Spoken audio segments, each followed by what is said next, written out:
ఈరోజు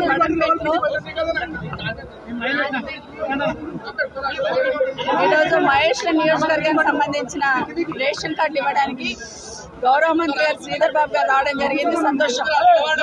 కానీ రేషన్ కార్డులు ఇస్తున్నప్పుడు కూడా పార్టీ పరంగా ఇస్తున్నట్టు ప్రోటోకాల్స్ పక్కన పెట్టి పార్టీ పరంగా ఉన్న మాజీలను అందరిని కూడా తీసుకొచ్చి స్టేజ్ మీద కూర్చోబెడితే ప్రభుత్వ కార్యక్రమం అని చెప్తున్నారు మంత్రి గారు. ప్రోటోకాల్ పాటించాలని రిక్వెస్ట్ చేయడం జరిగింది. అయినా కూడా మంత్రి గారు ఇగ్నోర్ చేసి దాన్ని స్టేజ్ మీద వాళ్ళని అందరిని అట్లే కూర్చోబెట్టడంలో ప్రయత్నం చేయడంలో నేను బైకాట్ చేసి బయటికి రావడం జరిగింది. నాతో పాటు ఉన్న వాళ్ళందరినీ ఎన్ని రకాలుగా పోలీసు వాళ్ళు మా కార్యకర్తల మీద దాడి చేసే ప్రయత్నం చేశారంటే నిజంగా దాన్ని బాధాకరం. మా పోలీస్ సంబంధించిన మా సోదరులు కూడా విజ్ఞప్తి చేస్తున్నా, ఏదైనా కూడా సమస్య వచ్చినప్పుడు రెండు సైడ్లు ఉన్న వాళ్ళని కంట్రోల్ చేసే ప్రయత్నం చేయాలా, కానీ ప్రతిపక్షంలో ఉన్న వాళ్ళను దౌర్జన్యంతో గెంటేసే ప్రయత్నం చేయాలనడం మాత్రం చాలా తప్పు.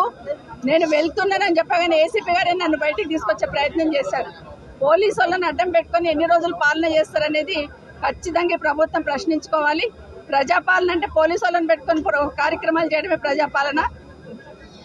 మా జర్నలిస్ట్ సోదరులు నా కార్యక్రమం అంతా నాతో పాటు ముందుకు వస్తున్నారని జర్నలిస్టుల మీద కూడా దాడి చేసే ప్రయత్నం చేస్తున్నారు. జర్నలిస్టుల మీద జరిగిన దాడిని ఖండిస్తా ఉన్నాను. ఎందుకంటే ముఖ్యమంత్రి గారు మాట్లాడుతూ మొన్న చెప్పారు కదా, జర్నలిస్టులను చూస్తే చెంపల మీద చెల్ల కొట్టాలనిపిస్తుందని. అది కాంగ్రెస్ పార్టీ సంస్కారం. ఎందుకంటే జర్నలిస్ట్ అనే వాడి విలువ ఏంటనేది, జర్నలిస్ట్ వాళ్ళకు ఎంత విలువ ఉంటుందనేది, సమాజంలో వాళ్ళ పాత్ర ఏంటనేది గౌరవ ముఖ్యమంత్రి గారు మర్చిపోయినట్టున్నారు. ముఖ్యమంత్రి గారు అన్నారు కదా, మేము దాడి చేస్తే తప్పేముందని ఈరోజు పోలీసు వాళ్ళు కూడా మీడియా మిత్రుల మీద దాడి చేసే ప్రయత్నం చేశారు. దాన్ని ఖండిస్తా ఉన్నాం. నిజంగానే మీరు రేషన్ కార్డ్స్ ఇస్తే అందరికి ఇస్తున్నప్పుడు గాంధీ భవన్కి వెళ్ళి ఇచ్చినట్టు మీ పార్టీ పరంగా ఇస్తున్నట్టు అందరినీ తీసుకొచ్చి స్టేజ్ మీద కూర్చోబెడుతున్నారు.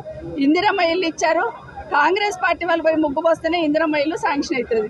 రేషన్ కార్డు కూడా కాంగ్రెస్ పార్టీ వాళ్ళే ఇస్తున్న ఫీలింగ్ తీసుకొచ్చి ప్రభుత్వ పరంగా ఇస్తున్నారా, కాంగ్రెస్ పార్టీ నుండి ఇస్తున్నారా అనేది సమాధానం చెప్పాలి ఈ ప్రభుత్వం. ఎందుకంటే ఈరోజు కాంగ్రెస్ పార్టీ నుండి ఇచ్చినట్టుంటే మీరు గాంధీ భవన్లో పెట్టుకోండి, మీ కార్యకర్తలు కండువాలు వేసుకొని ఆడ పంచుకోండి తప్పిస్తే ఇది ప్రభుత్వ కార్యక్రమం.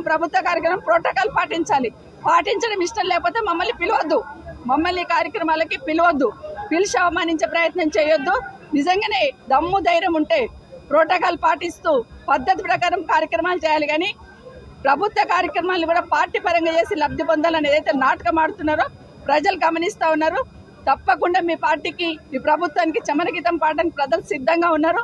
మీరు ఇస్తున్న రేషన్ కార్డులు ఈరోజు నేను చూస్తే కందుకూరులో 117 రేషన్ కార్డులు, మహేశ్వరంలో 230 రేషన్ కార్డులు, బాలాపూర్ మండలం అంటే బడంపేట, మీర్పేట, జల్పల్లి అంతా కలిపితే 1300 రేషన్ కార్డులు, అన్ని కలిపితే 1700 రేషన్ కార్డులకి 1700 రేషన్ కార్డులకి ఇంత డబ్బా కొట్టుకుంటా ఉన్నారు. ఈవెన్ కనీసం ఏవైతే అడిషన్స్ ఉన్నాయో అడిషన్స్ కూడా కొత్త రేషన్ కార్డులని లెక్క పెడతా ఉన్నారు. ఇంత హంగామా ఎందుకు? స్థానిక సంస్థలు ఎన్నికలు వస్తున్నాయి కాబట్టి ఇవన్నీ హంగామా చేసే ప్రయత్నం చేస్తూ ఉన్నారు. ప్రజలంతా అమాయకులు కాదు. తప్పకుండా ఈ ఎన్నికల్లో మీకు కర్రు కాల్చి వాత పెట్టడం తప్పకుండా జరుగుతుందని కాంగ్రెస్ పార్టీ వాళ్ళు తెలియజేస్తా ఉన్నారు. ప్లాన్లు ఉన్నారు కాబట్టి బెటాలియన్ పోలీసు వాళ్ళని దించారు. బెటాలియన్ పోలీసు వాళ్ళు ఏమవసరం రేషన్ కార్డులు పంచడానికి? నిజంగానే రేషన్ అర్హత ఉన్న వాళ్ళందరికీ ఇవ్వమంటున్నాము, ఇవ్వండి, మేము స్వాగతిస్తాము. కానీ కార్యక్రమాన్ని డిస్టర్బ్ చేయాలన్న ఆలోచనతోనే, మీరే డిస్టర్బ్ చేసుకోవాలన్న ఆలోచనతోనే ఉదయం 9 గంటల నుండి బెటాలియన్లు దించారు పోలీసు వాళ్ళని. 4-5 సిఐలు, ఏసీపీ, డీసీపీ. ఎందుకు ఇది? మామూలు రేషన్ కార్డులు ఇవన్నీ వస్తే ఇంత పోలీసు, ఇంత హంగామా, ఇంత సెక్యూరిటీతో ఇంత హంగామా సృష్టించాల్సిన అవసరం ఉందా? లేదు. ఎట్టి పరిస్థితులలో ప్రోటోకాల్ లేని వాళ్ళని స్టేజ్ మీద కూర్చోబెట్టి దాన్ని అడ్డుకుంటే టీఆర్ఎస్ పార్టీ ఏదో అడ్డుకుంటుందనే నెపం నెట్టాలనే ప్రయత్నం మీరు చేస్తూ ఉన్నారు. ప్రజలు అన్ని గమనిస్తూ ఉన్నారు. ఈరోజు 3వ స్థానంలో వచ్చిన స్టేజ్ మీద కూర్చోబెట్టినప్పుడు నా మీద ఇంకా 20 మంది పోటీ చేశారు. ఆ 19 మందిని కూడా తెచ్చి కూర్చోబెట్టండి. 3వ స్థానంలో వచ్చిన ఆయన ఎట్లా కూర్చోబెడుతున్నారో ఇంకా 19 మంది పోటీ చేసిండ్రు నా మీద, వాళ్ళందరినీ కూడా తెచ్చి కూర్చోబెట్టండి. అప్పుడు యాక్సెప్ట్ చేద్దాం.